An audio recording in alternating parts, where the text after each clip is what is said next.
Ich erzähle dir eine Geschichte, die wunderbar in die vorweihnachtliche Zeit passt. Es waren einmal 2 Mäuse. Beide haben auf einer Wiese gelebt.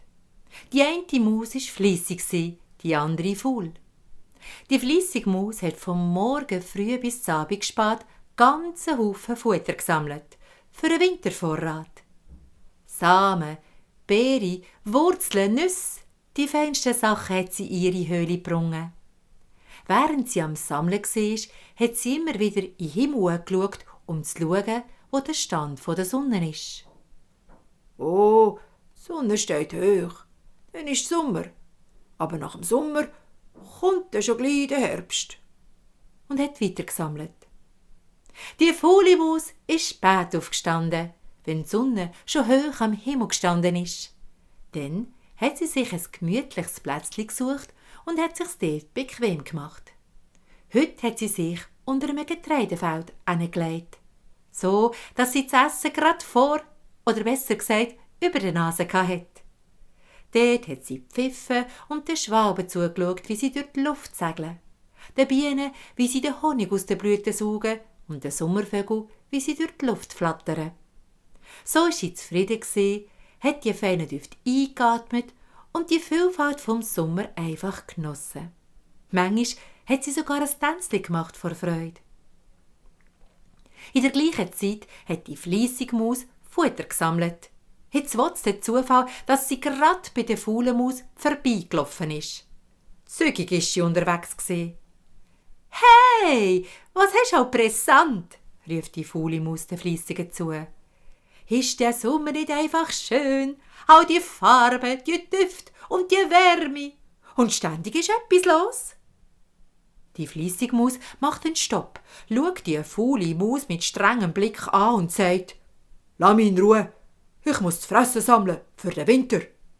Dreht sich wieder um und geht zügig weiter. Die faule Maus schüttelt nur den Kopf. Wie kann man auch schon an kalte Winter denken? Jetzt, wo der Sommer da ist, herrlich und warm. Auf das aber klettert die faule Maus in einem Getreidehalm an, geniesst die wunderschöne Aussicht und lässt sich's gut gehen.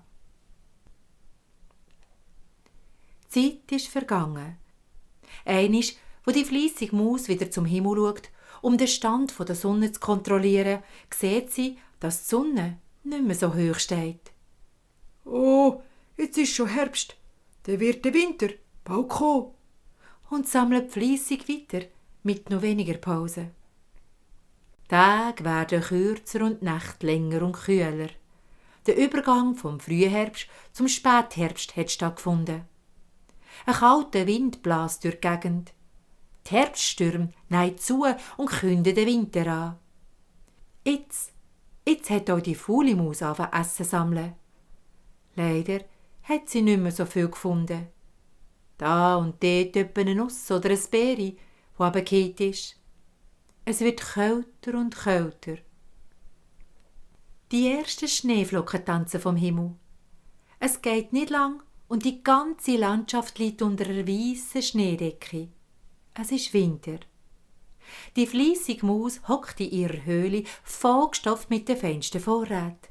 Sie kann essen, wenn sie will, was sie will und wie viel sie will. Sie hockt allein in ihrer Höhle und es ist ihr langweilig. «Oh, wenn ich doch nur Besuch hätte, mir ist so langweilig.» Zur gleichen Zeit hat die faule Maus schon all ihre Vorräte gegessen. Sie hat Hunger, sie ist schwach und fährt an zu frieren. «Ich habe Hunger und ich habe nichts mehr zu fressen.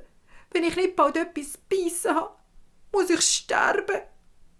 Die faule Maus überlegt, wie sie zu Futter kommen könnte. Da kommt ihr die Maus in Sinn, die schon im Sommer für den Wintervorrat gesammelt hat. «Zu dieser Maus gehe ich jetzt. Vielleicht gibt es mir ja etwas von ihren Vorräten.» Und so verlässt die faule Maus ihre Höhle. Mit letzter Kraft macht sie sich auf den Weg, bei dieser Kälte und dem vielen Schnee, zu der fleissigen Maus. Die Zeit ist vergangen. Die fleissige Maus ist gerade von ihren Vorräten am Essen, wo sie an die Tür klopft. «Judi hui, ich bekomme Besuch, strahlt sie und rennt zur Tür. Draussen steht die faule Maus. Ah, du bist es. Was willst Oh, liebe Maus, darf ich nicht ein bisschen von deinen Vorräten haben? Meine habe ich schon alle aufgegessen. Und wenn ich nicht bald etwas zu beißen habe, muss ich sterben. Ah, du willst von meinen Vorräten. Hast nicht du im Sommer statt sammeln, ein bisschen plaudern, tanzen und rumliegen? Nein, die Vorräte gehören mir. Hättest du besser früher anfangen sammeln, so hättest du jetzt noch etwas zu essen. Du hast ja recht. Ich hätte früher anfangen sammeln.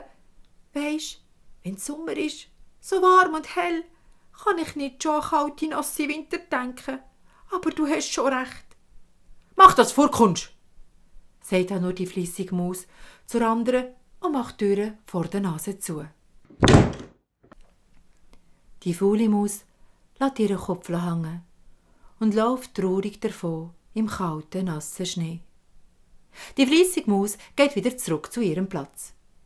Wo sie aber da so hockt und all ihre vielen Vorräte sieht, hat sie plötzlich eine Idee.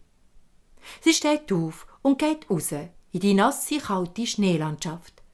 Sie folgt den Spuren der faulen Maus. Sie holt sie schon gleich ein, da sie schon schwach ist. Dort angekommen, klopft die fleissige Maus bei den Faulen auf die Schultern. Los mal, wenn du mir versprichst, dass du den ganzen Winter bei mir bleibst, mit mir redest, mal eine Geschichte erzählst und oder tanzst, darfst du von meinen Vorräten so viel essen, wie du willst, wenn du willst und was du willst. Die faule Maus strahlt über das ganze Gesicht, wo sie das hört. Sie kumpelt den Fleissigen gerade um den Hals herum und gibt ihr einen Kuss. Noch so gern! Auf das aber strahlen sich die beiden Mäuse an und gehen einander die Pfötchen und laufen zurück in die Höhle der fleissigen Maus.